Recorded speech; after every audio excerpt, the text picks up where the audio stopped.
Do you love Chosen One fantasies? These types of stories where this person, who's usually normal and average, ends up being chosen for something that's grander than themselves. They go on these amazing adventures where they figure out how to wield these powers and abilities that they have as this chosen one and fulfill prophecies and things like that. It is truly an amazing kind of story. And the game that we are talking about today on the RPG Goblin, A Divine Calling, is exactly inspired by these types of stories.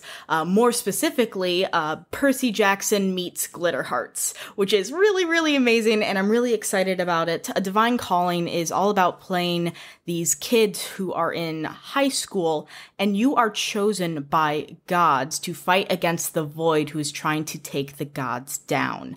And it is such a cool idea. This game is actually coming to Kickstarter on October 1st, which by the time this episode releases is in 2 days.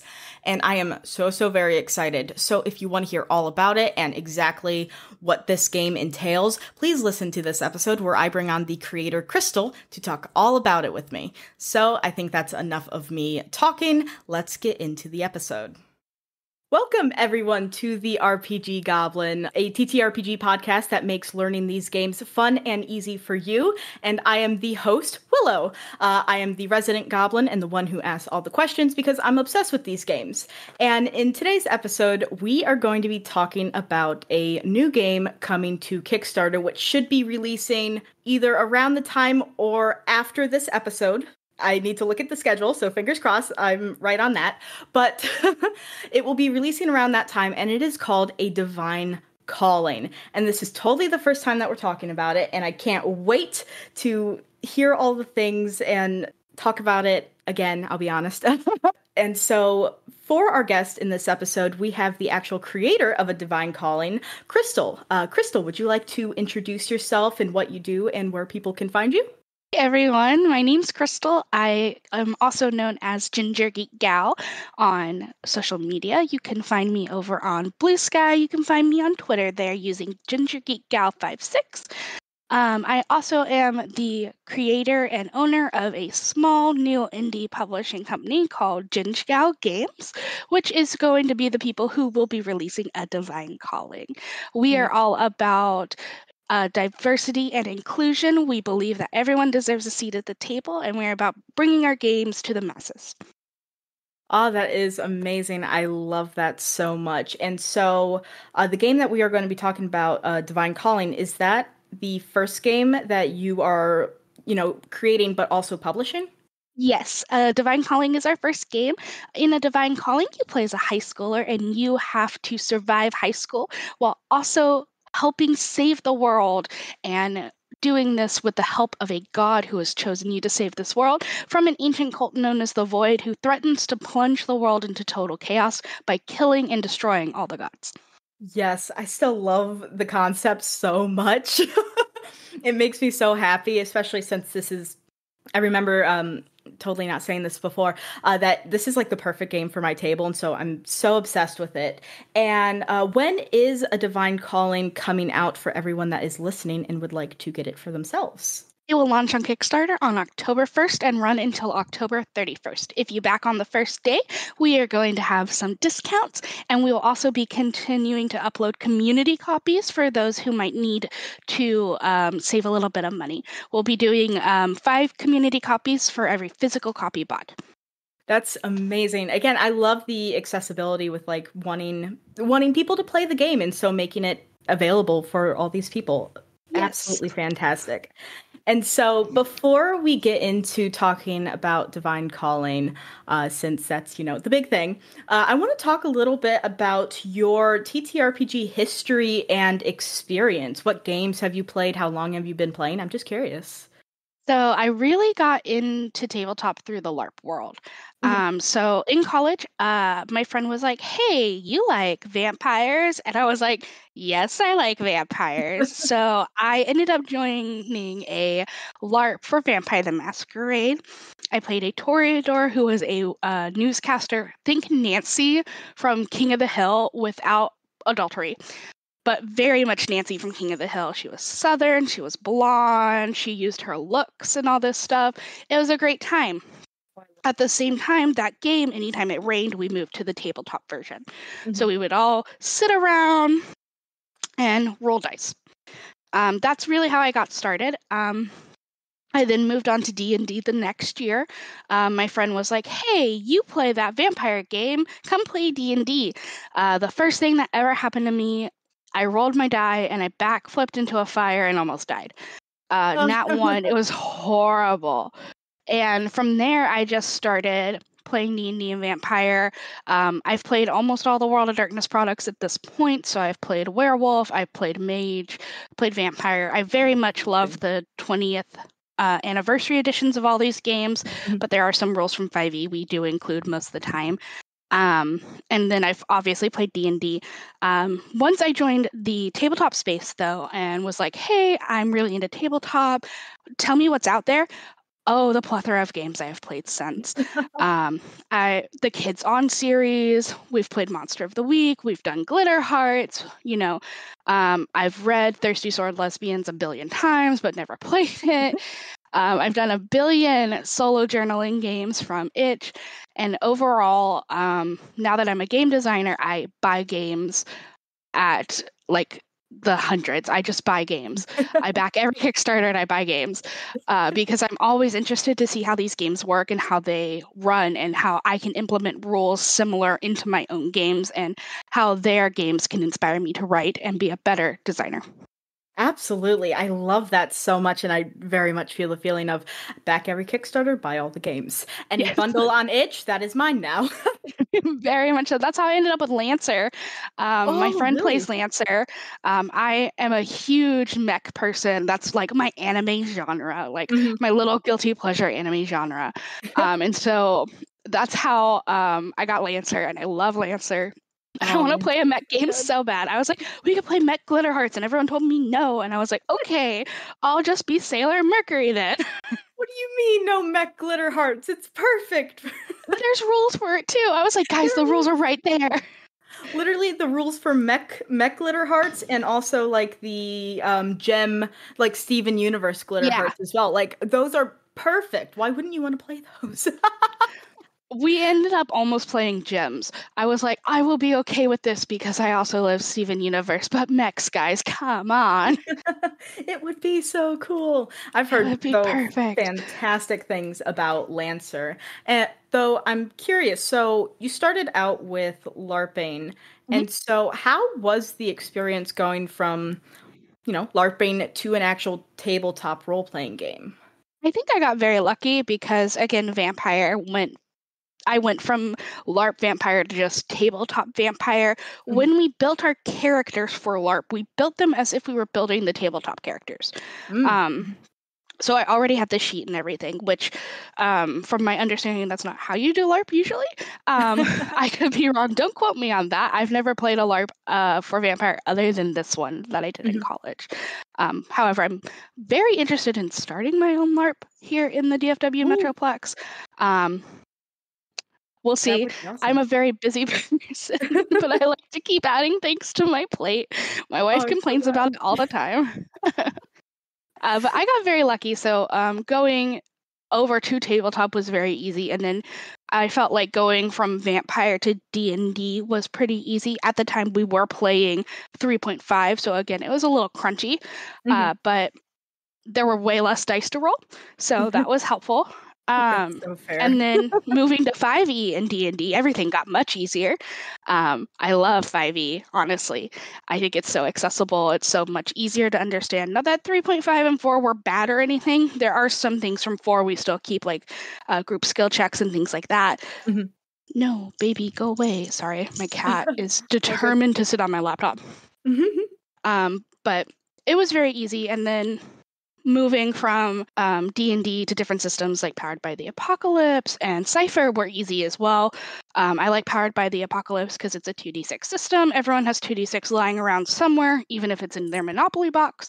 So that was always helpful. That's actually why a Divine Calling is a 2d6 system, so that everyone has easy accessibility to it. Um, Absolutely. but I feel like once I hit tabletop, I was, a, much like you, a goblin. It's It's just so easy to become a goblin when there's so many things and so many games that you can play, and you can just collect them all like Pokemon. And so, Exactly. Look, itch bundles and Kickstarters are the bane of my existence. That is where all my free money goes. Like, even if I can only back the Kickstarter at $1, I gave them the dollar. yeah, I mean, at least you're supporting them. Like Exactly. it's the thought that matters, and at least then you're a part of the project, and it's just a great time. Mhm. Kickstarters are definitely fantastic, and so that's also amazing that you're going for a Kickstarter with a divine calling. And I'm Mhm. curious, why you decided to go the Kickstarter approach versus just writing the game and releasing it. So, fun fact, the game will be 95% done by the time I do my Kickstarter. Mhm, I have basically funded most of the game. The Kickstarter will be used to finish funding my artist. mhm, But I really just, before I even started writing a Divine Calling, I said, I want to run a Kickstarter. I will mhm, write a game worthy of a Kickstarter. And that is how I ended up with a Divine Calling. I had 5 or 6 different projects I was working on at the time, different things that have fallen to the wayside, mhm. or that just have been completely demolished because I said, no, this sucks. Um, and so we ended up with a Divine Calling. And my philosophy on Kickstarters is my game should be done. Really, what Mhm, the Kickstarter should be doing is finishing paying off my artist, and it should be, kind of recouping losses and then adding extra things. So each of our stretch goals allow us to translate the game into a different language. mhm, All of my translators are lined up. So in the event that the Kickstarter doesn't reach those goals or the Kickstarter doesn't make my artist will get paid. They have that in their contract of a mhm. payment schedule. And then B, I will eventually be able to go ahead and submit my game to my translator so that they can get it translated. That's The fantastic. languages. Oh, the languages that we're going to be translating into are Spanish. I live in Texas. Spanish comes first. Portuguese, Italian, and French. That's wrong. That's wrong. That's wrong. That's wrong. It's not French. It is. Forgive me. For some reason, this one just completely gone in my brain. I mean, you've got so much going on, so I completely understand. No, it is French. Spanish, Portuguese, French, and Italian. I don't Very know why nice. I thought it was Mandarin for some reason. And so I think that's fantastic where it is making these games even more accessible and even more people can play them, especially in their native languages. So that's absolutely amazing. And paying your artist. Everyone should pay Yes. their artist. Yes, pay your artist what they want to be paid. Do not go in and say, "Hey, can you draw me this very expensive, beautiful art for $12?" Like, don't Yeah. do that. I have some very nice artists on my game. Tate, who worked on Coyote and Crow, is working on my game. One thing I really did was I took a bunch of artists and I said, draw yourself. Mhm. I really wanted to show that this game was for anyone and everyone. And so I asked them to draw themselves so that I had a lot of diverse art and I could represent as many communities as possible. That's amazing, which I still think that is insanely cool. And correct me if I'm wrong, you ended up using some of these characters that they drew in the book even as like references? Correct. So each character, so I had 20 some odd artists. I have there are 10 clicks and there are 20 deity types. So Mhm. there's a total of 200 different character combos. You take your click and your deity type to make your character. So I had 10 clicks drawn and had 20 deity types drawn. Some of my artists did both, so you will have that character who has their click and also has their deity type. Mhm. My friend Ezra, he was in charge of drawing the goth and the moon, and so that character is on both pages. Oh, that So sounds so cool. essentially, you have the character art on the left-hand side with a character blurb that talks about the character and Mhm. how they relate to their clicker, their deity type, and on the right-hand side, you have the information for that clicker, that deity type. I love that. And that kind of gives me Thirsty Sword lesbian vibes. How they Yes. have those like characters in the book and they're like used as like mascots, but even just to represent those playbooks. So I think that is Yes. super, super cool. Very, very interesting. And actually, I'd like to start to get more into what a divine calling is and talking about the game itself, since it's super, super neat. And I think, what's the best place to start? Because you did kind of give an overview of what a divine calling is, but for maybe someone who doesn't know what TTRPGs are, or maybe new to the hobby, how would you explain what a divine calling is to them? So I would tell them the first thing that a divine calling is it's Percy Jackson, but you roll dice for it. I love That's it. kind of that's kind of what everyone's like. They're like, it's Percy Jackson. I'm like, yes. I say very proudly, as I've never read the books or seen the movies. My friends are all talking about Percy Jackson, and I had FOMO, so I wrote this game, and that's exactly how this game came into being. Um, but that is exactly where I would start. I would say, hey, it's Percy Jackson, where you sit around with your friends and you roll dice for certain outcomes. That is Um, so good. And so was Percy Jackson, well, Jackson was obviously an inspiration, but were there any other inspirations? Yeah, so Percy Jackson is kind of like the main overarching kind of one because, with Percy Jackson, you deal with gods and stuff like that. Hmm. After I read Anti-Goddess by Kildare Blake, that also kind of went into the god aspect of it Hmm. because in that book, she has all the gods be people. And I thought that was a really great way to kind of like solidify how avatars might work. Yeah, I love that. Um, and so then my other normal, like kind of high school references would be Buffy the Vampire Slayer and then Teen Wolf, because there's this big balance between doing what your god wants and going to school. A Hmm. really great example is in Teen Wolf in season 2. Scott has to like choose between like all of his wolfly duties and school, and he's like failing all his classes, and they're like, you can't play lacrosse. And Hmm. so we really want to balance those issues that you'll come across where if you don't make good grades, you don't do your class, you don't do your extracurriculars kind of Hmm. thing. Yeah, and so it's that very interesting balance of like being this powerful person who has powers from the gods, but also you're in school. Yeah. You're in school. Some people can't even drive. Like freshmen can't even drive. Yeah, no, Like how are that's you supposed to really, really go to the fun. mall to stop the void if you can't even drive there? You have to get your mom to drive you. You have to get your mom. And I just can imagine the scenarios that come up with that and how it's like, it's just the juxtaposition of it all. And it's so, those kinds of stories are just so fun. And Mhm. especially to play, and especially in heavy role play groups, I feel like, Yes. creating that world and those stories with like, here's people you know or are related to, here's like friends and teachers and things like that that you just encounter in the wild when maybe you are fighting the void and you need to like be a normal person so Hmm. that so that they don't think you're weird. No, I love that so much. And so does I know that you explained like the whole void thing, and how you're fighting against the void who wants to take down all the gods. Is that like kind of the base setting of this game? Yes. So that's the main written villain. Hmm. Um, Obviously, I'm sure someone's going to come up with something way better than what I wrote. But essentially, the Void is a group that was. Uh, they said the gods don't actually care about us. Hmm. They just, care about themselves. And so, why should Very we Percy be? Jackson. Yeah. So, like, why should we be doing anything for them? Why should we be worshiping them or anything like that? Hmm. They want to bring down the deities because they seek to build a better world for everyone.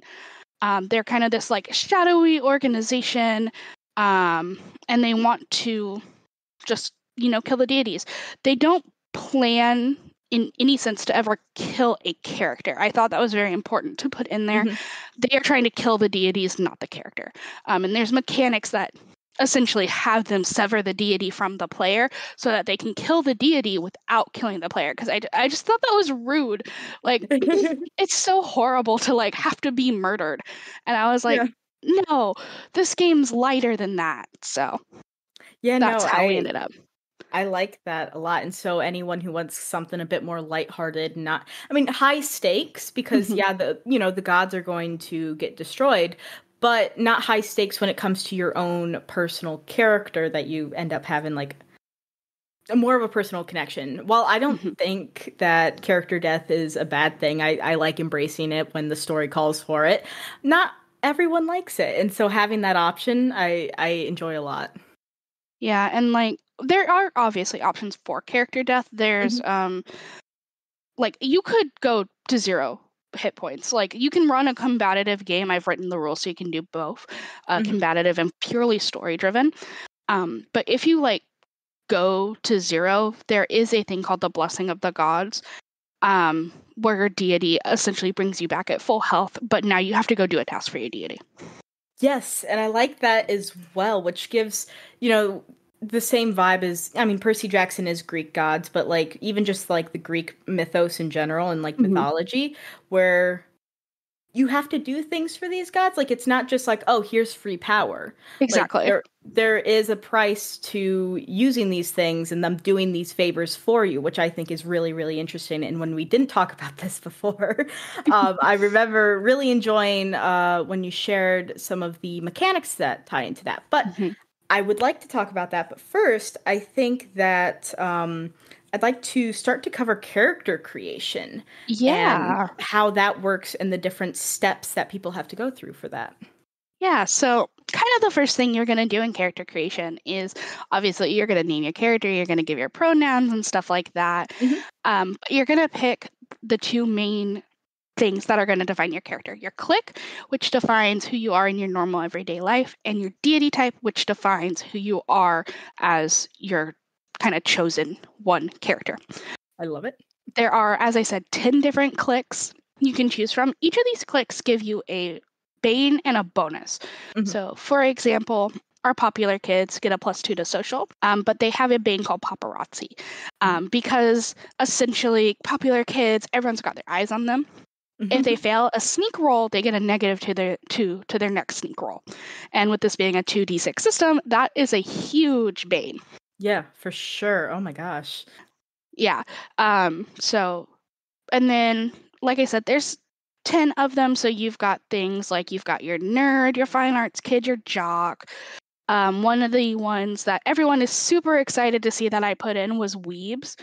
Hmm. I was a weeb in high school, so I wanted to be represented in my own game. Yes. Um, they get a +1 to 2 stats of their choice. So they get to choose a +1 to any of the 4 stats, which is physical, mental, social, and divine. So they get a Hmm. +1 to 2 of those. And then their bane is called a waifu meltdown. And if they critically fail to sway someone, their next sway to someone gets that -2 bonus bane. That's so fun. Then, of course, we have our deity types. I have 20. I think I reached everything. Hmm. I could be wrong. Someone could come up and be like, "Where's XYZ deity type?" And I'd be like, "I don't know." I mean, 20 is a lot. Like in in the grand scheme of things, even if you don't have every single one in there and someone finds something where it's like, you don't have the deity of the sea monsters or whatever. It's like, well, then you can make one too. Yeah. Yeah, it's pretty obvious how each of them work. Like you get a Mhm. +1, then you get a +2, and then you get something that helps your allies, and then you get kind of something cool that's helpful, and then something that's really cool that's helpful. Like that's the structure of how each of the DE types works. So like, Yeah, super easy. Love yeah, it. so hopefully everyone could, if they needed to, homebrew something. Um, we didn't Make the put in game your homebrew own. rules yet, but I could still. I still Yeah, have one more sure. editing pass. I mean, I think even if it's just something simple as like breaking down here's how you can create your own deity, here's like the basic steps, even though it Yeah. still may be obvious, like looking at the bonuses that you get, just Mhm. kind of breaking it down a little bit. Like it doesn't have to be a whole passage. It can just be, yeah, this is how it works. And it's super easy to implement and homebrew your own things into the game and make it your own. I love it. Yep. So, kind of as I said, you get 5 abilities, so there are 5 levels to this game. Mhm. I wanted something that had replayability. and something that could be kind of what I would call a mid-range tabletop, essentially. So you have like your short games, which are things that would be 1 to 3 sessions, and then you have mid-range, which would be anywhere from 3 to, I feel like, 20 sessions, and then you have things like D&D and Pathfinder and Vampire that are infinite sessions long. As long as you want to play. Exactly. Until you're done.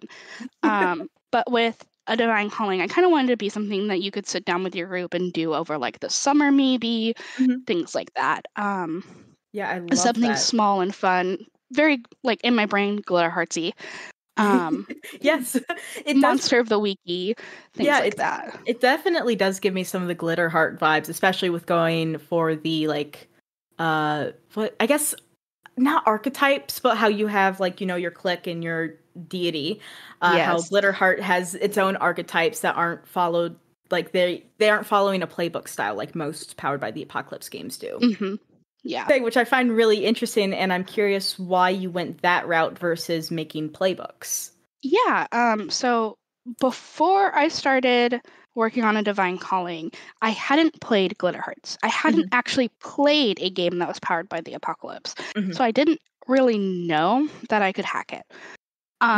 So I made my own system with 2d6, and I said one of the things I love about D&D and that I love just kind of like in general about games like D&D and Pathfinder is you have your lineage and then you have your class. And so I really love the duality, and I love watching you mix and mash things together to make a character. And so that's kind of why I went this way. And very similar, Glitter Hearts is obviously one of my big influences because that was what I was reading at the time. I liked that you took different things and mashed them together, and that's how I got here. Yeah, I love that, and I love that approach as well because it is so fun. It really is because I'm trying to remember some of because I recently played Glitter Hearts as well. I'm trying to remember some of the weird character combinations, but like the fact that you can mix like emotional powers and elemental powers with these different roles, and then like who you are as a person. I had a goth idol, maybe. No, not an idol, but it was one of the. It wasn't like one that I would normally expect, but it was a goth with like the metal abilities, which was like such a cool combination. And so when it came to that character, like actually designing, when it came to that player designing that character, it was so cool because it's like, yeah, goth metal that works really well. But then it's just like super interesting as well, just how you can combine those things because you could have a goth with light abilities, and that's really fun too, or life abilities. I love it. We in a recent game I played, we had 2 different witches, and one of them was like a darker themed witch, and the other one had like light abilities, I think. And literally they were like rival goths. It was really funny. Yes. That's also another thing I love about Glitter Hearts is the relationships, how you can have the cooperative and competitive. So good. Oh man, I love it so much. But yeah, no, I love that that's the inspiration because I think it fits so well with the type of game that you are making. Yeah. And ideally we'll use this kind of similar system moving forward so that it's like the Ginge Gal system or something like that. I don't know. The internet will name it for me. Exactly. I love that. And that's the thing as well is that you can have your own system that's inspired by things. Everything's inspired off of something. Yeah. There's only like 3 plots, so exactly. there's only 3 things we can do. There's only so many things, so many possibilities in the world. Like you just have to accept that, yeah, maybe it might be similar to someone else's and just do your own thing. Have fun with it. But I love that so very much. And so when it comes to creating your character and picking your clique and then picking your deity, what are some of the examples of the deities and the powers that they give you? Yeah, so I went and used the Greek deities. Obviously, you can use any deity you like, with respect, of course. But I thought that the best way to explain it to someone would be to use the Greek deities. Everyone's kind of, versed in them. Like we had to do a mythology lesson in school, and so that's where I learned about the Greek deities. And then I was obsessed with them.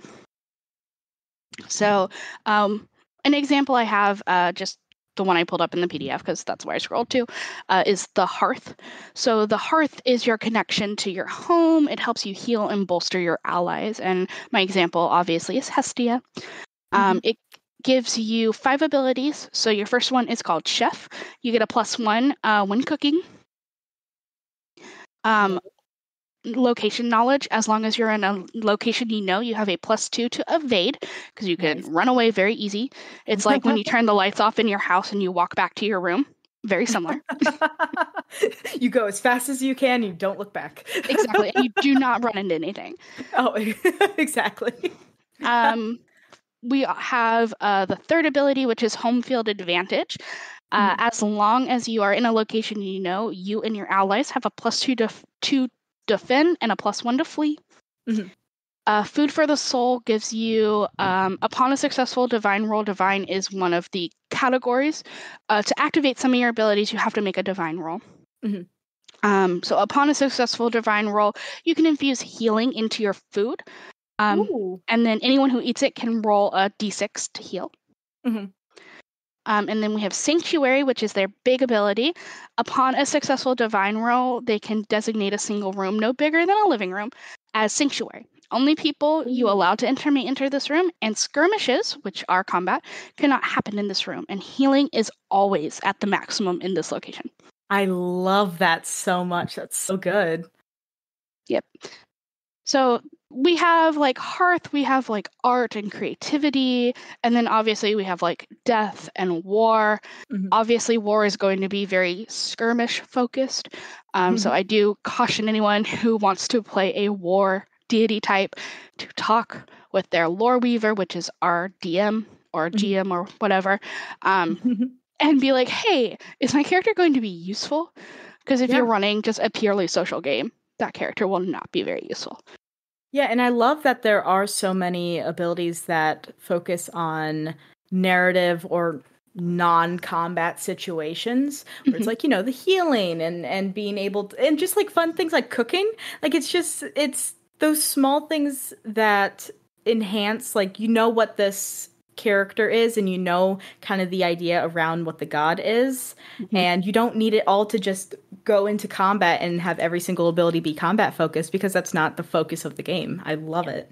What are some of the examples for the war where it is more combat focused abilities? Yeah, so war, obviously, I said Ares. I love Ares so much. I don't know why. That was like my focus for a minute, was Ares. I mean, Ares from Hades, the game, yeah. Oh yeah. I mean, any of the gods from Hades, to be honest, though. So war has a new thing that was not in Hearth. For some reason, when I did my last editing pass, I only edited half the deity types.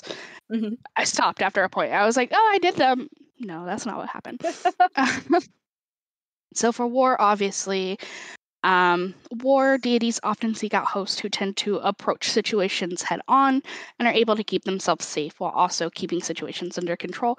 An example would be Ares from Greek mythology. So their level 1 is called Second Strike. They can attack twice on their turn and they get a +1 to both attacks. Very obviously taken directly from Magic the Gathering. It's called Double Strike. You hit twice. It's great for red cards. Level 2 is Shield. They know how to protect each other. They know how to protect themselves and other people. They get a +2 to defense. Level 3 is called Level Headed. We have a calm down mechanic, and they get to add a +2 to calm down people in skirmish situations specifically. At level 4, this is where we change things. And then I just didn't do it for the rest of the document. It's called Dodge. They're quick on their feet. They get a +1 to evade rolls. But if they're not in a skirmish and they critically fail, they get a -2 to evade rolls. Ouchies. And then Tactical, when in skirmish situations, they activate the ability upon making a successful divine roll, and they can re-roll their d6 and take the higher of the two. Oh, I love that. And so this again, some of these things can still possibly be subject to change as you are still doing the editing for this book, right? Yes, we are very close. By the time this airs, though, we should be completely finalized. Woo! That's so exciting. Yep. And so I again, I love even the combat abilities aren't just like bonuses to attack. It's fun things like defending and running away and things like that that just work a bit more in specific situations, which I just think is really, really cool. And I am curious, so there are 5 levels for Mhm. these deities. How do you level up in this game? This is all milestone. So whenever the story says you level up is when you level up. It's Mhm, completely up to the lore weaver. Essentially, kind of the way I've always done it in running my games and kind of the way I've explained it to other people who might want to run the game is mhm. each time they defeat a member of the Void, they level up. Okay. But kind of at the same time, the Void should level up. They should get a win. Mhm, The Void also has abilities mhm, that only the lore weaver is in charge of. And so essentially, you want the void to be on the same level as your players. Because if a level 5 deity is fighting a level 1 void, they're just going to crush them. Yeah.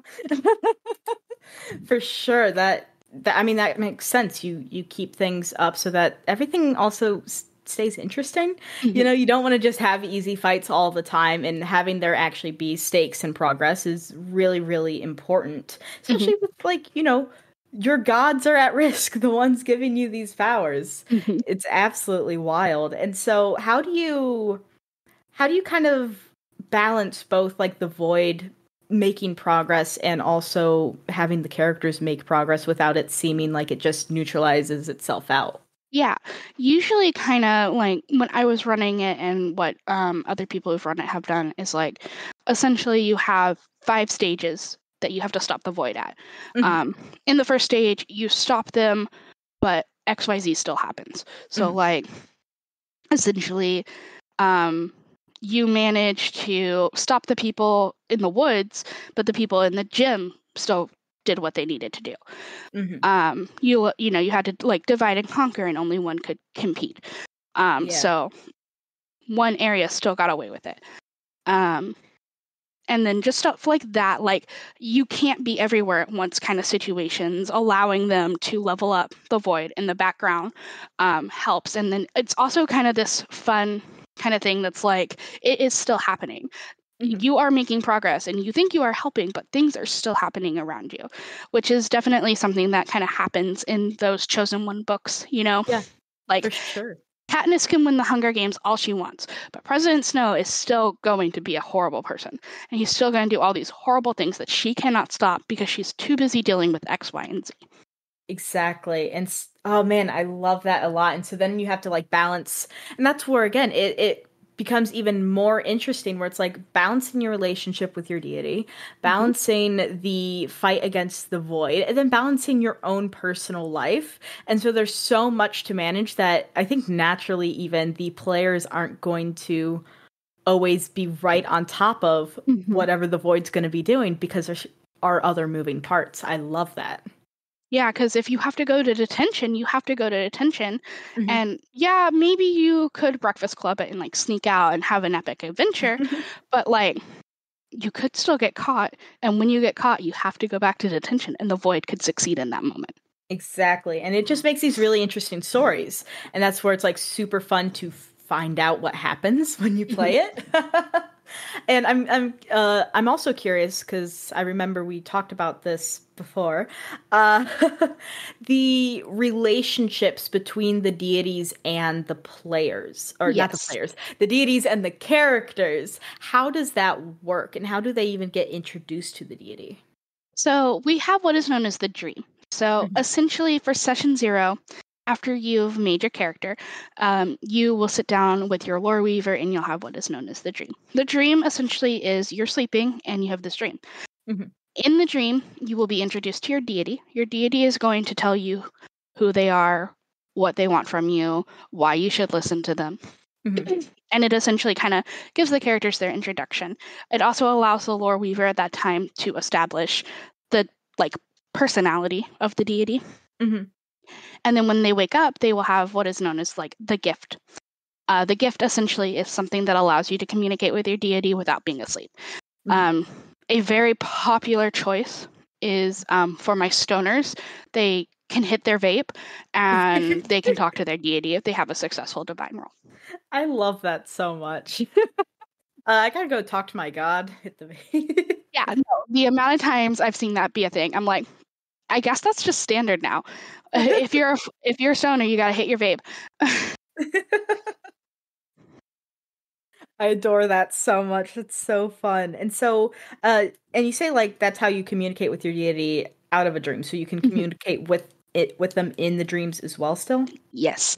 So when you sleep, you can choose to talk to your deity and have a dream with them, or you can choose to just have a normal night's sleep if your deity is going to let you do that. Sometimes your deity might be like, no, I want to talk to you right now. And so they can choose to do it at that time. When you're not asleep, deities can't actively choose to talk to you. You have to choose to talk to them. But when you're asleep, they can choose to do it as well. I love that so much. And so you mentioned like having to make those divine rolls. What do you need to be able to, what do you need to roll to make that and talk with them? So I have obviously a way that the rolls work. So you have your chart. So you have your critical failures, which are 1 to 3, your failures, which are 4 to 7, successes 8 to 11, and critical success, which are 12 plus. That is on normal rolls. Right. Divine rolls and healing rolls do not have criticals. Divine rolls 1 through 7 is a failure, 8 plus is a success. Love it. Very simple. If you fail, action does not happen. If you succeed, the action happens. I didn't want to impose criticals on divine rolls or on healing rolls. I felt that was unfair in general because it really just sucks if you roll like a 1 and then you have to come up with a consequence. Yeah. A way that something I put into my games with the critical success and critical failure mechanic is a group discussion on what happens. As I said, kind of early on, my first experience at D&D, I backflipped into a fire and my character almost died because I rolled a nat 1. Yeah, I hate that. I refuse to let that happen to other people. Like, is horrible. That is the type of thing that drives people away from tables. Being able to discuss what happens not only allows you to fail forward, it allows you to have fun. Like, in an actual play that I did with Tabletop Journeys, you can go check them out on Spotify and on Twitter. They're super amazing guys. One of our characters was trying to sneak across the floor, but instead he like got a nat 1, and so he tripped over a chair. Well, when he tripped, he distracted everyone because he made this loud noise and he spilt things, and it allowed our other character who was trying to steal something to have a +1. I said, you know what? That was really good. That was really smart. I'm going to give you a +1. Yeah, that's and they were so able good. to steal that thing. Collaboration. Truly. I want everything to be very collaborative. So essentially, if you want a divine action to go off, you roll your 2d6. If you have any bonuses for divine, you'll add those. And if it's a 7 or below, it's a failure. If it's an 8 or up, it's a success. Love that so much. And so actually this does make me want to go a bit into the success and fail system more. Hey everyone, it is time for the midpoint break here. This is where I'm going to be talking about the promo that we're going to be having on for this break, and also the next episode of the RPG Goblin, which is very, very exciting. First of all, though, if you are listening to this episode and you are enjoying it so far, please make sure to give it a review wherever you listen to your podcasts. Any little bit of support helps keep this podcast going and just means the absolute world to me. Also, if you have friends who are into D&D, TTRPGs, or like just straight up nerdy things, and you think would like this podcast, please tell them about it. Sharing this podcast around to your friends and other people helps grow it even more. And with having the official RPG Goblin Discord server up, I want to grow that even more and a community for you guys to talk about these games. And also in the future, I want to be able to make it so that you guys can play these games easier. So by building up this community and getting more people into it, it helps everything grow and for these games to be even more accessible to you guys, hopefully. Woo! But that's at least my plans for the Discord, and if you do want to join the RPG Goblin Discord, the link for it will be in the description below, which is on my link tree, or you can go onto Twitter and find it there. Enough of me talking about all the cool things that I'm really excited about. The next episode of the RPG Goblin is going to be, let me grab my calendar. The next episode of the RPG Goblin is going to be coming out October 6th, and it's going to be about a game called Castle of Memories. This is a solo RPG that is a little spooky, which I thought was a great choice for the first episode of October.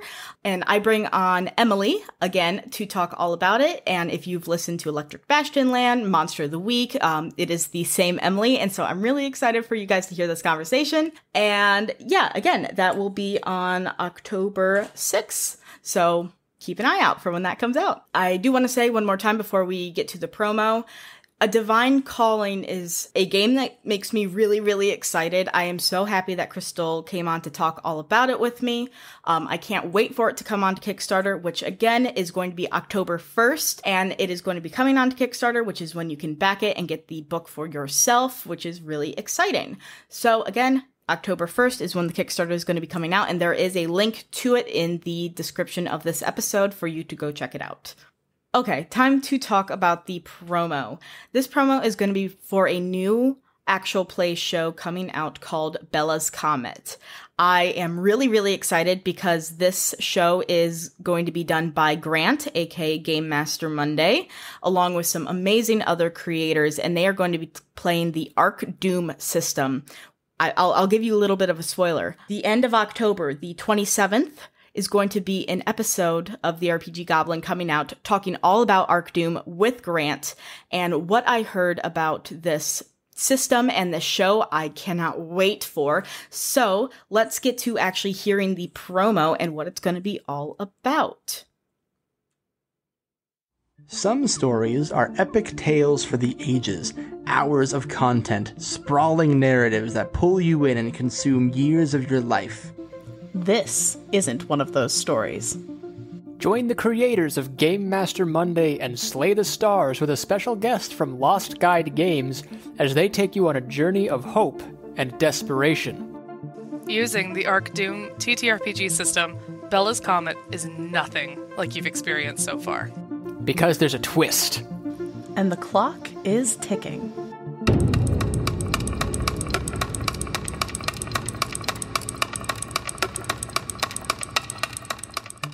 Episode 1 of Bella's Comet releases on October 4th. Listen in on Spotify or wherever you get your podcasts. Love that so much. And so actually, this does make me want to go a bit into the success and fail system more. And so, you know, when you fail, there is discussing consequences, you know, what happens as a table collaborating, which again, I love so much. I love doing that at my own games. And so with it just being baked into the book just makes me happy. And so what happens on successes, like super successes when you like knocked it out of the park? Yeah, so again, critical success is a collaborative effort. You discuss with the table how this is going to affect the story. The example I have in my book is that our character Elise has rolled a 12 on physical. She is in combat, so she's in a skirmish, and she is able to knock out her attacker's leg. And because her attacker is on the ground, she can run away without having to roll an evade roll. Oh, perfect. I love that. Creative solutions too. Yep. Like you do something, like even if it's just, you know, knocking out a leg, that's something different than like I hit with my sword. Exactly. That then when it does come to getting an advantage there, you can make it actually something that has worth in that story, you know, that does help you, which I also find really good. Yep. And obviously, if you're like rolling to know some knowledge, you can just know the knowledge kind of situation. Obviously, if you get a critical success, you don't have to get these extra bonuses. If If you don't want them, if you're like, I just want the action to happen as intended, that's fine. Mhm. Yeah. It is important to note that in the event of a critical failure, and you cannot come to a solution, treat it as a normal failure. Same for a critical success. If you cannot come to a solution, treat it as a normal success. Don't do anything special. Just treat it normally.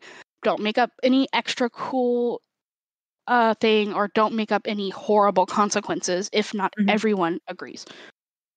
Yeah, and I do like that actually as well, because some people are just okay with taking the success as is. And so if that does end up just being the discussion, like, there's not really anything we can do right now, just deciding like, yeah, it's just a success then. Yep. Makes it so much simpler. I like that a lot. And so have you had any situations where you've had that come up in your own games, or any memorable critical failures or successes in your own games of a Divine Calling? Yeah, so kind of the situation where we just treated it as a success. I had my players roll knowledge for a math test. I love that. And my character, who was a jock, so they were kind of playing the dumb character, was like, I just want to pass the test, like a C. That's what I want. And I was like, well, you passed your test. Okay, cool. I do know that if my my nerd had passed, they wanted a 105. That's what they told me. They're like, I want 105. I want to have gotten everything plus the bonus question right. And I was like, that's fair. I added actually my own question onto the test, and then like solved it. And then solved it, and the teacher was so impressed. They gave me 5 extra points. That's so good. I love that. Yeah. My favorite critical failure, again, I already discussed it, was the chair situation. I thought that was probably one of the most creative ways to handle that critical failure. Use the fumbling to your advantage. Especially because the person who was fumbling was like a magician, as like their like little thing they also did. So like they like stumbled and they were like really dramatic about it. I was like, yeah, that is so perfect. That is so good. That's absolutely golden. I love it so much. And actually, this does make me want to ask a bit of like, how has playtesting gone for this game so far? How have you enjoyed it? What have you learned from it? Any changes that have come from it? Yeah, so playtesting has been a lot of fun. The biggest thing that came from playtesting in the very beginning was we added way more deity types. I think we started out with 12 and ended up at 20. So that was the big thing that changed in the beginning. Another thing that came out of playtesting recently was we added pyramid banes and bonuses. So one thing you do when you're character creating after you pick your deity type and stuff like that is you, as a group, create what is known as the social pyramid. It has 4 levels, and you're going to put all the cliques on a different place. So like you could put the popular kids at the top or put them at the bottom or whatever, things like that. And then there are banes and bonuses that go along with that. So for example, people at the top of the pyramid have a bonus to swaying people at the bottom of the pyramid and things like that. And then their bane is that people in the middle of the pyramid don't care and they have a negative to sway them, kind of situation like that. Yeah, I like that. That's a really fun way to use the clicks. Interesting, but it had no like mechanical value. So we gave it a mechanical value. So now it has a reason for you. Yeah, I like it. Ooh, that sounds very fun. And then you can kind of just decide like, what is this school like? And kind of who rules the school too. That's really, really fun. Yeah, it really kind of helps with world building and things like that. And then now that it has a mechanical value, it's not just world building, it's also intricate to the players and stuff like that. So I thought it was a very interesting thing that got said in commentary. And so I was like, well, let's discuss it some more and like, let's workshop it. And so we workshopped it. And that's what we came up with. I love that so much. I bet that process is also really fun. Like, introducing a mechanic and then workshopping it with people. Like, how can we make this better? How can we make this relevant? How can we give this mechanical value if it needs? That just sounds like an absolute blast. It was, yeah. I did a lot of workshopping on this game. Many a day, I would like get off work and go into the living room and look at my roommates and go, okay, while I was at work, I wrote these things. Do they make any sense to you? And then I would like read them to people. And there was a lot of people going, that makes no sense, Krystal. And I was like, okay, you're right. It is a crystalism. That is what people in my circle call my writing. Sometimes if I write something, they're like, that could only make sense to you, obviously. And I'm like, yeah, you're right. I recently took like a class, like a new college class, to get the last class I need for my bachelor's. And my friend was editing my papers and was like, you didn't get an A in this class. We got an A in this class, Krystal. I had to edit so much stuff. And I was like, you're right, you did. See that? But that's your job. As the designer, you just word vomit everything down. And then you worry about actually polishing it up later. Because as long as you get the ideas out, that's the hard part. Well, editing's the hard part too, but if that's the hard part for me. Is getting the ideas out. The editor has their own hard part, and it has nothing to do with me. I love it. And so when it does come to some of the world building stuff like that click pyramid, are there other things like that in this game where everyone kind of gets to build this world together? Yes. So after you build your pyramid, there's a thing called the strings of fate and the web. Ooh. So I got the idea specifically from Kids on Bikes, and then tweaked it. So essentially what it is you're going to make a, not a flow chart, the chart with the bubbles, a bubble chart maybe? Oh gosh, what are those called? They have bubbles and lines and more bubbles. What are they called? Oh, I know what you're talking about. We're just going to say bubble chart and assume people can get the context of bubbles with lines and bubbles. Exactly. Everything connects. Everything connects. So each person, you'll make a circle one, and you'll put your characters in order of how you are sitting. So if I'm sitting next to Bob and Angie, Bob will be on my left and Angie will be on my right. Okay. So the first step is I will create a relationship with Bob. I will say, Bob, your character is my character's arch rival. We are both nerds. I want to be the valedictorian. You want to be the valedictorian. We're fighting over it. That's our relationship. Angie, on my right, will create 2 NPCs. These are 2 people that she creates that help flesh out her world. So Angie's character has a sister. I make a relationship with Angie's NPC sister that says, your sister is my girlfriend. Oh, fun. Yeah. So I have a relationship that involves Bob's character, and I have a relationship that involves Angie's character, but it's not directly with Angie's character. It's with Angie's NPC. I like that. And so everything just starts to intertwine with each other. Yes. And essentially, you just need to make the 2 connections. You need to make one with your left person's character and your right person's NPC. So essentially, at the end of it, you should have 4 connections. So you should have 2 NPCs you created and you created the connections for. An NPC from another player character, and then a player character connection. So at the end, you should only have 4 new connections. My players, when we were doing it, got really insane and made this very intricate web. And like everyone was like, well, I want a relationship with everyone. And so it was massive and it had a lot of lines. And it was not very fun to make. I've done, I can definitely see the inspiration from Kids on Brooms/Bikes, because I've run one game and played in another. And we have unfortunately made the mistake of having people having relationships with every one of the characters. Yeah. And oh my, like it's so fun, but it takes so long to do, and there's all the little bits, and like my notebook looks insane as I have like a bullet point like this person is this and this Yeah, right. But it's fun, and like I encourage you to make it into a big chart and stuff like that and draw it out. But like it's also very Monster Heartsy with like the strings.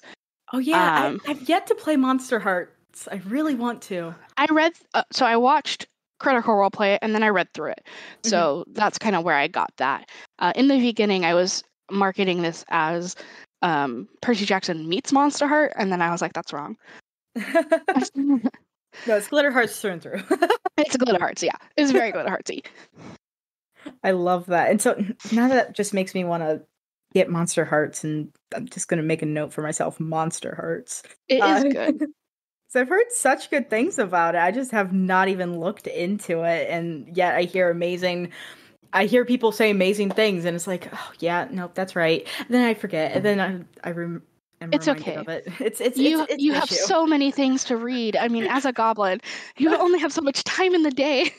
Exactly, and sometimes the games that I am going to play take priority, unfortunately, but also not at the same time because they're awesome too. Look, I went to the Gods of Ragnarok live show at Gen Con, and then I bought that book so fast. I was like, oh, this is so cool. And it's like literally the only thing I can focus on when I should be reading the 5e book for Werewolf, because I'm supposed to be trying to help my wife fix the werewolves in our game, because we're playing a splat game where we have werewolves, vampires, and mages, and so I'm trying to help my wife fix our werewolves because it didn't port over well. And I'm supposed to be doing that, but no, I'm reading Gods of Ragnarok. That's what I'm reading.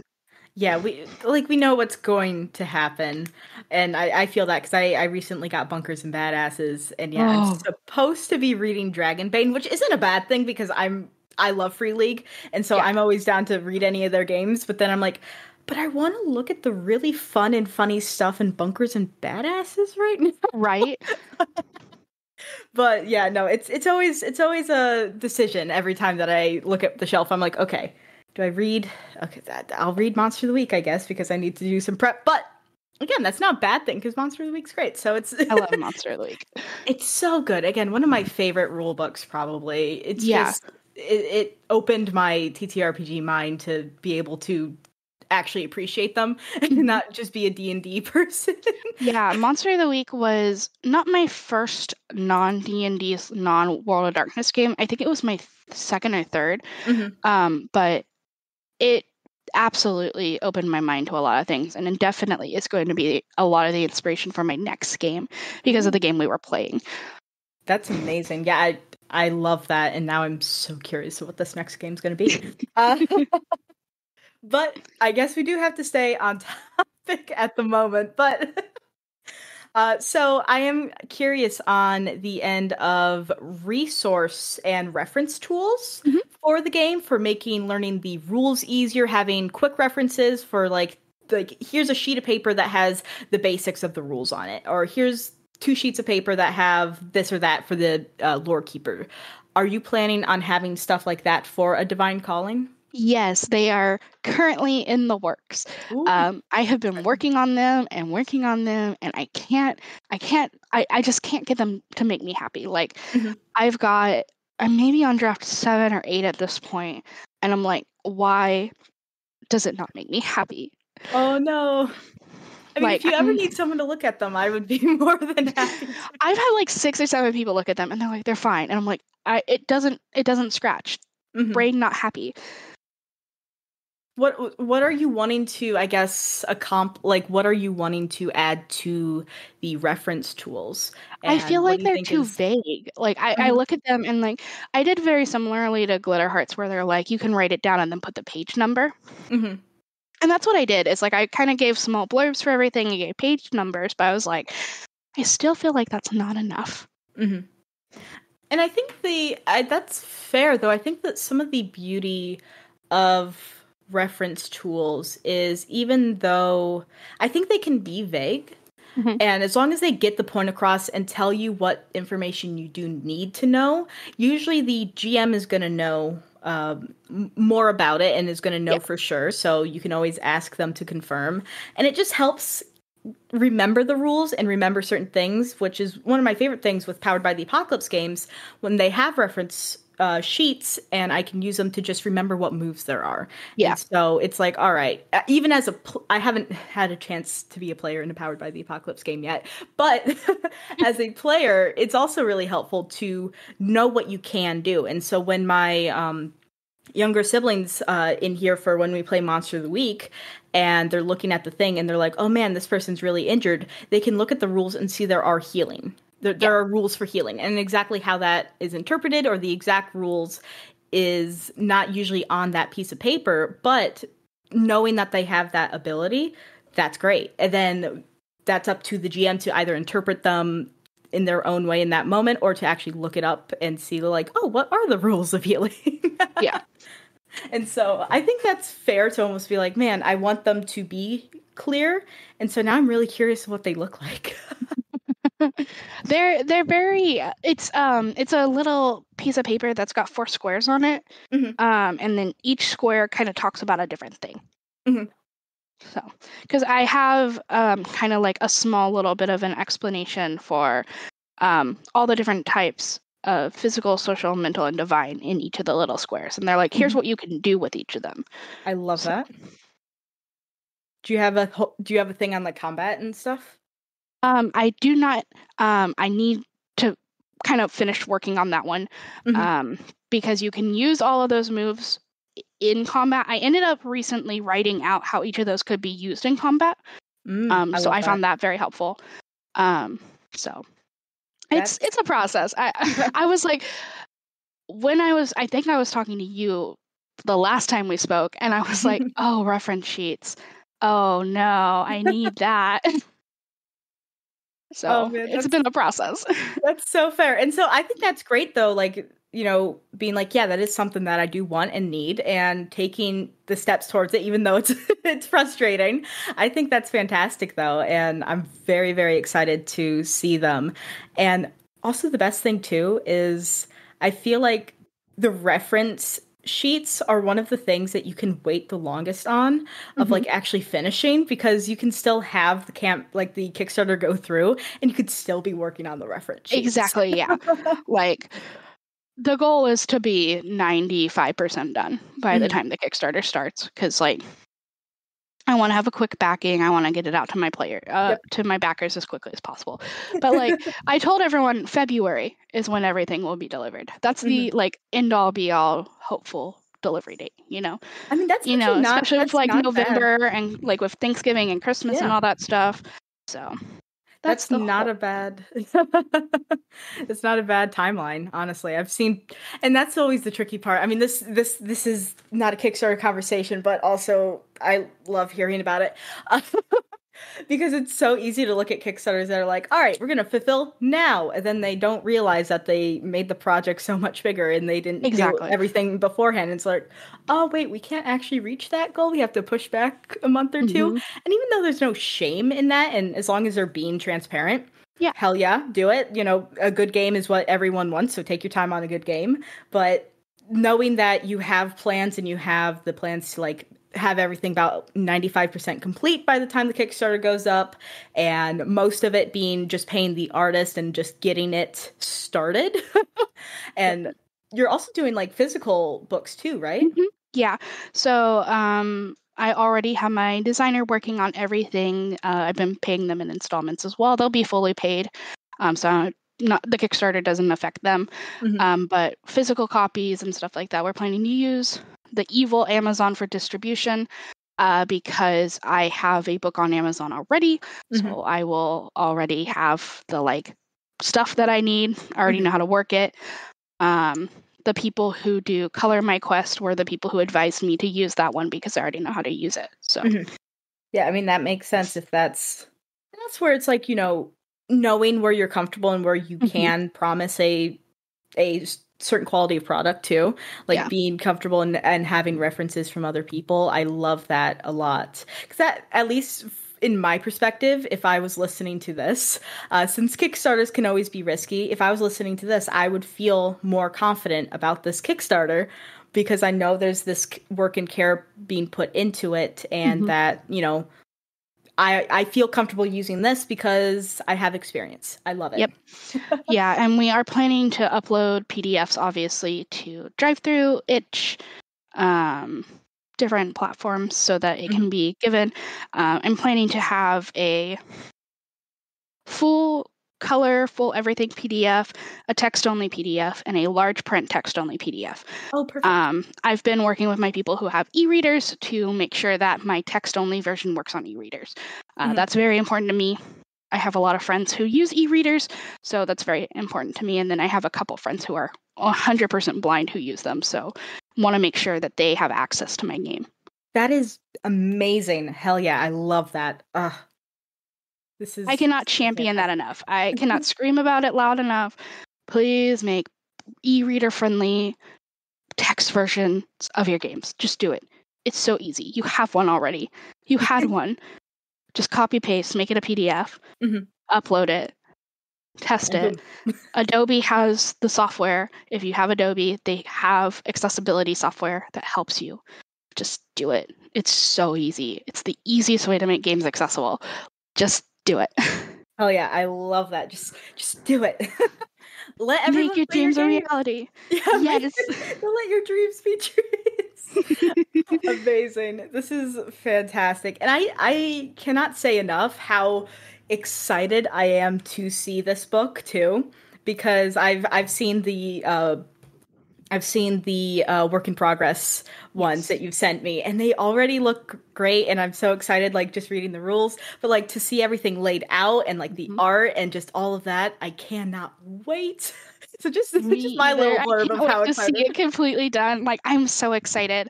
I've got all my artists are done except for one. One of my artists who is doing my icons is like designing icons for each of the cliques and each of the deity types. That's so cute. So that I have those along with the pictures and stuff. My layout designer is doing everything as if it's so like the way I want the book to look is it's going to look like a composition notebook. So everything inside will look like pages, and there's little doodles and different things, and like things are highlighted and circled and stuff like that. So that's where we're going. That's so cute. Oh my gosh. I cannot wait. I love, there's nothing better than like a filled out composition notebook and just the vibe that gives you. And so that being the book, oh my God, I'm so excited. And actually that's funny because the thing I love about Bunkers and Badasses and the way that they designed that book is because it has doodles and parts where it's been like like a section has been taped over, or there's like someone writing in the book. Yeah, we have, there is a section that has like sticky notes in it and stuff. And multiple people who've worked on my project have done the cutest little thing. So my Kickstarter designer, who's designing all of my images and graphics for that, it's all chalkboard based. That's so cool.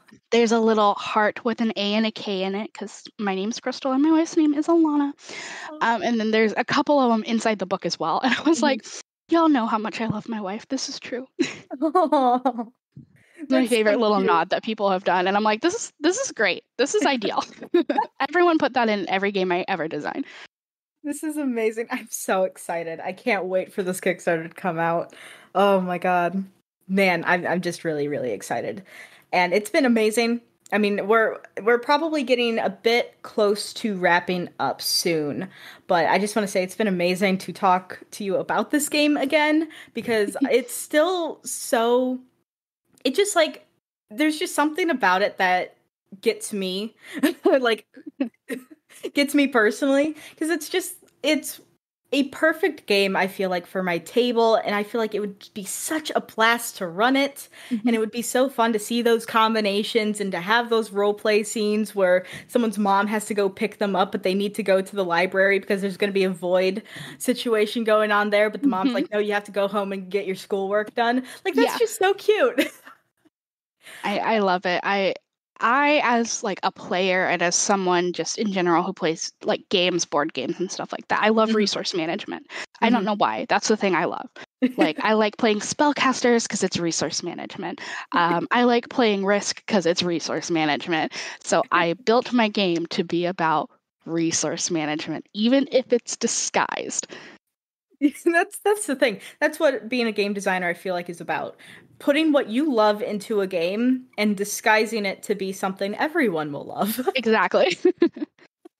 I love that so much. It's so cute. And so actually, I'd love to get into a bit more of the lore weaver side since we've talked a lot about the character creation and stuff and more of character and overall things. And I guess the first question I'd like to ask is what is the role of the lore weaver within a divine calling? So the lore weaver is our game master. Their job is to weave the story. I took a lot of inspiration on like the way the game is run from Brundlewood Bay in phases. Their job is to run the phases. They are to put clues in front of the host so that the host can then go and figure out who is the void, how can they combat them, and things like that. But at the same time, they're also in charge of looking at the players and saying, you did X, Y, and Z. Are there consequences to this action? We want them to help the players remember that they are in an urban fantasy, so they are still having to deal with those normal everyday issues and stuff like that. But at the same time, they also have to make sure that the players are giving their gods the attention they deserve. So there are mechanics in there for if you aren't being good to your god, so like you're ignoring your god, you're doing the opposite of what they want, you could lose your abilities, you could get you could get banes and stuff like that. Yeah, which is frightening. Yeah. And of course, there are obviously consequences to skipping class, detention, things like that. So they also have a lot of resource management to do on their side. But one of the things they are also in charge of doing is weaving the epic. So we refer to the entire game as the epic, similar to the Iliad and the Odyssey. They are in charge of setting up the 5 chapters, making sure that everything kind of runs smoothly. And they're also just in charge of making sure everyone is having fun, you know? the most important part of the job. Yes. And obviously they're in charge of making sure everyone is safe. There is, when you are doing character creation, you obviously are in charge of setting your lines or veils. You can use lines or veils.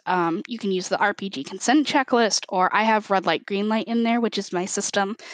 It's very similar to like lines and veils and the RPG thing. So you have your red lights, don't use them. Yellow, discuss and figure out where the line is, and then green is good to go.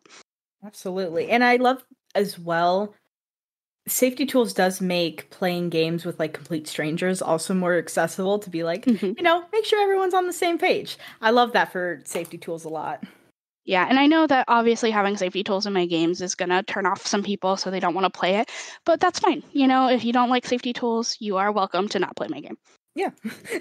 You don't you don't even have to use them too. Exactly. If you're all, because that's the thing as well with like, if you're playing in a group that you've been playing with for 10 years, you might not need to use safety tools because you might have your own systems in place. And so like, if that's not like a thing if that's not a selling point for you and that's something where you're like, that's weird.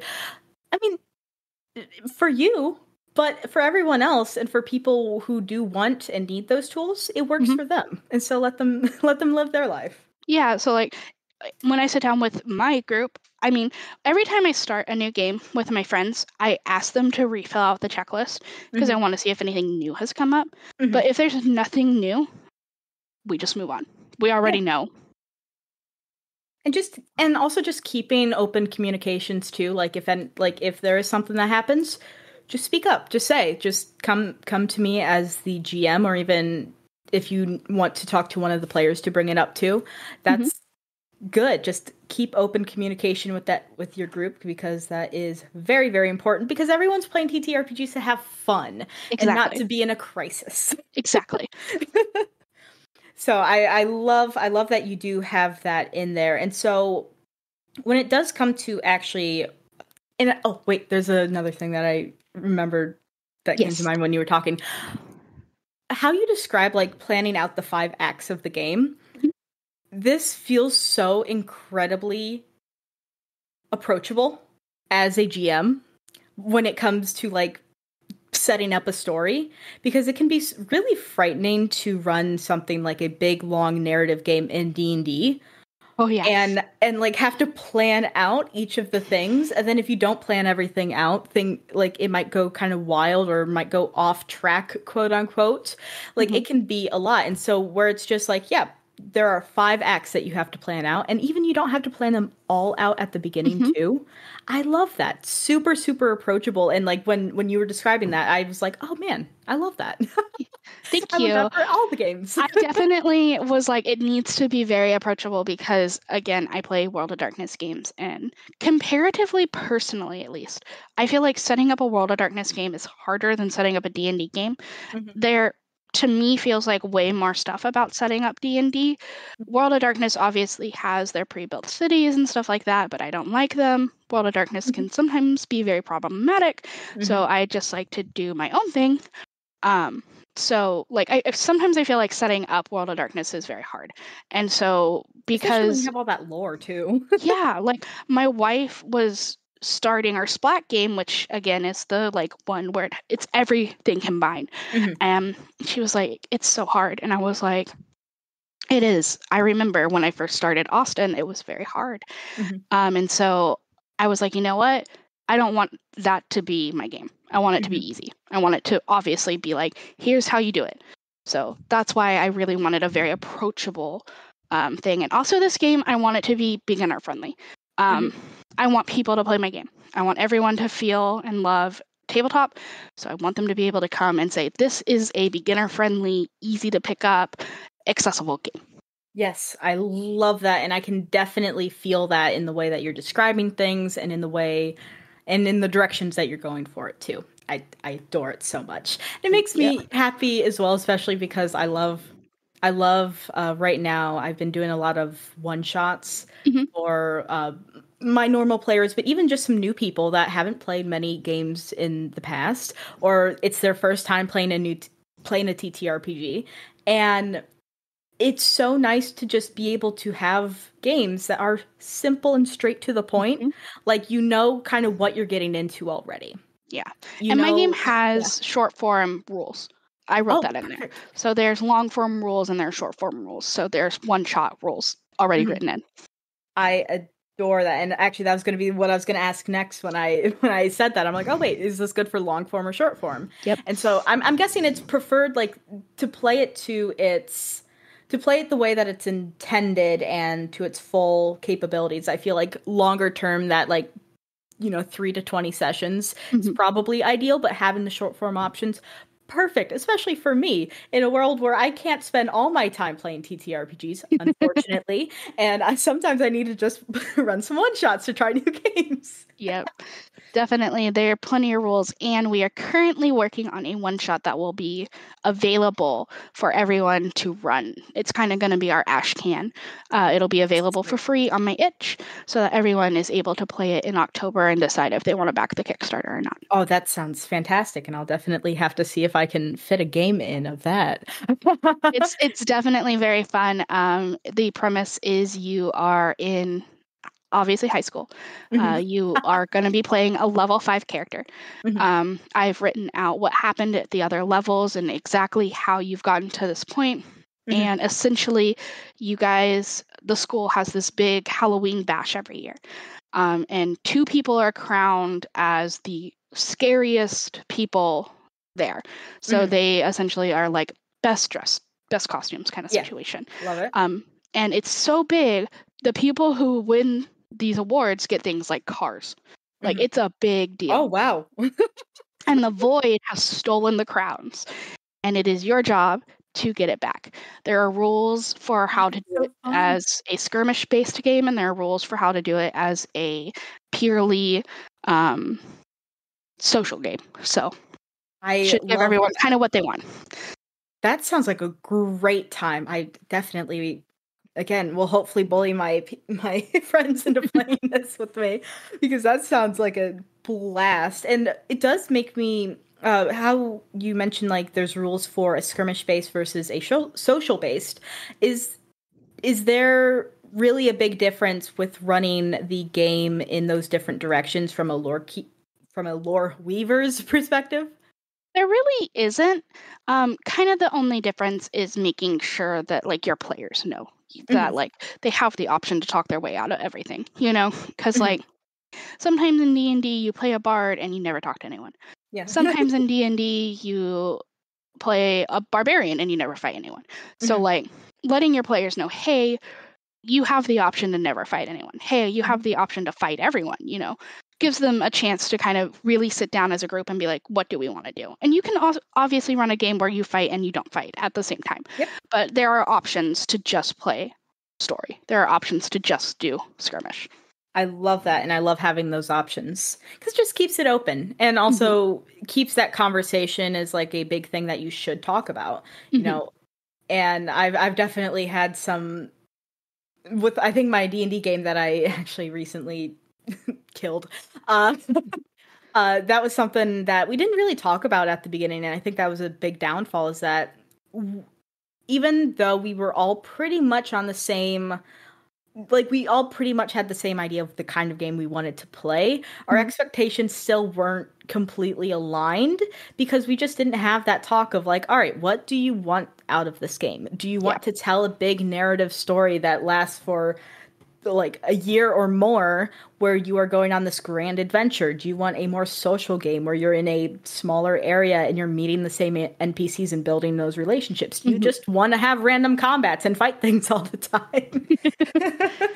Having those conversations is so important. So I love that that is something to consider for this game. I wanted my game to be as accessible and playable by everyone, so I gave you every option you could ever ask for. I love it, and it's giving all the options that someone could ask for while still being very like focused in what kind of game it is. Like, this is very clearly a chosen one type game where you are the avatars, or at least you are powered by gods. Yes. And like, that is very clear. I understand what that story is in my mind. I think pretty much anyone's read some sort of media or have seen some sort of media that is along those lines too. So it's a relatable story. Yes, that was the goal. I love Chosen One just in general. It's my favorite type of genre, so I was very excited to bring it to a game.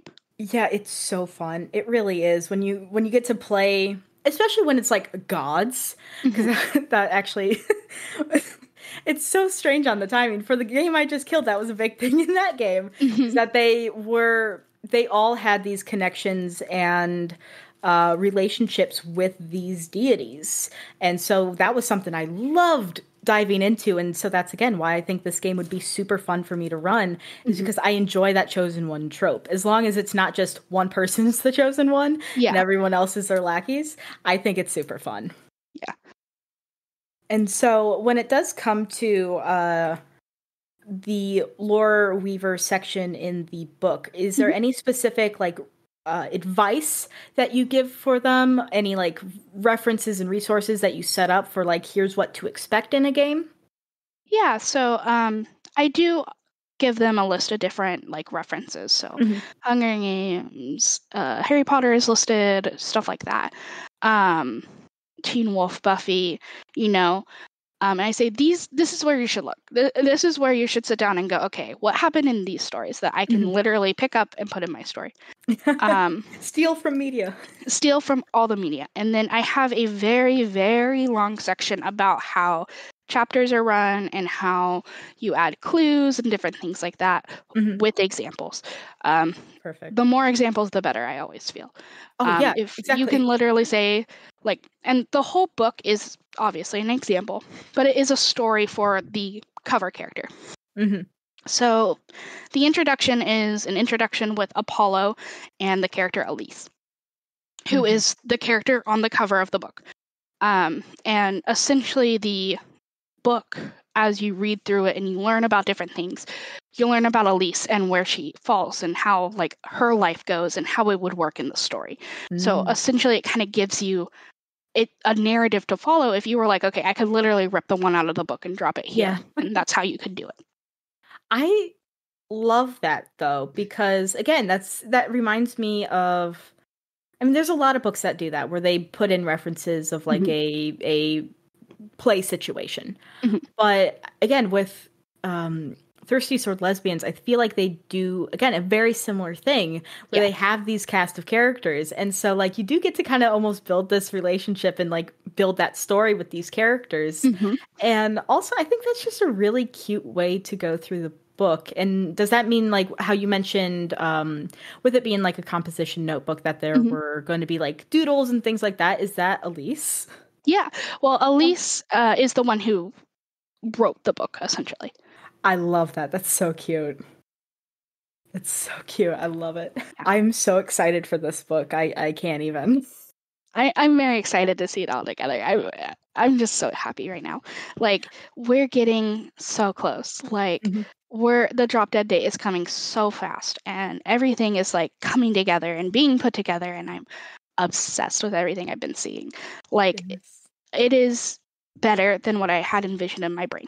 You know, it's just amazing to see what other people do and how they come together on a project. And, you know, it's a very different experience than working on a project in high school where you do all the work and so does nothing. When you come together to do like a big project in the real world and you come together and you watch everyone collaborate, it's inspiring, honestly. It makes me so happy. I bet. That sounds amazing. I think that it's about time to wrap up. And what you just said, I think, is a good leadway into the final question here, which is, what about a divine calling makes you the most excited? Oh, this is the hardest question. I remember being stumped last time, too.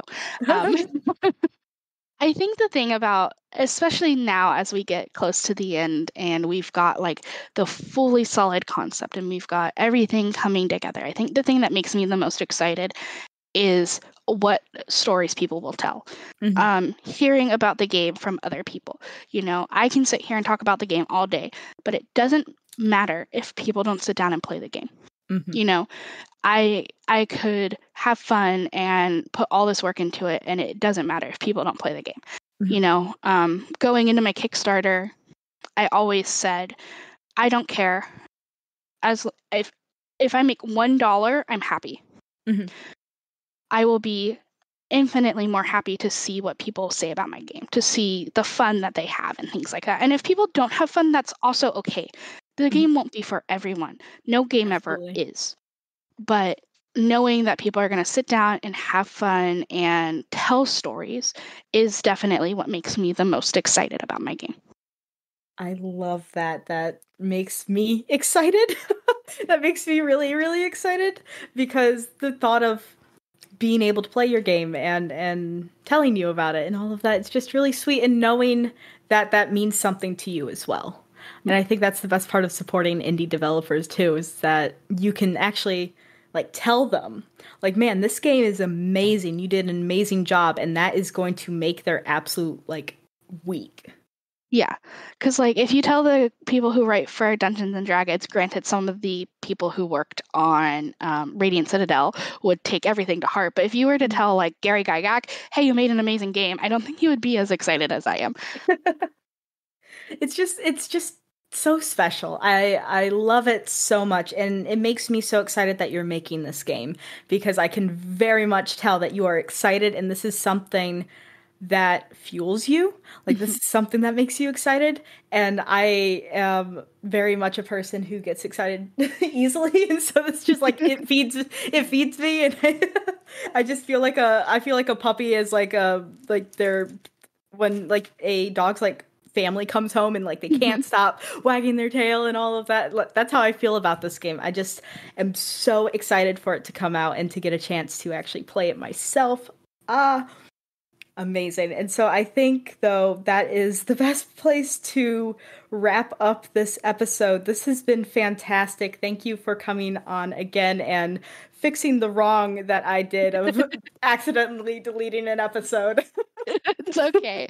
I'm super glad it was me and not someone else, because at least I understand, as I accidentally deleted an episode from my previous podcast as well. So I get it. You understand the pain, and I appreciate it so much.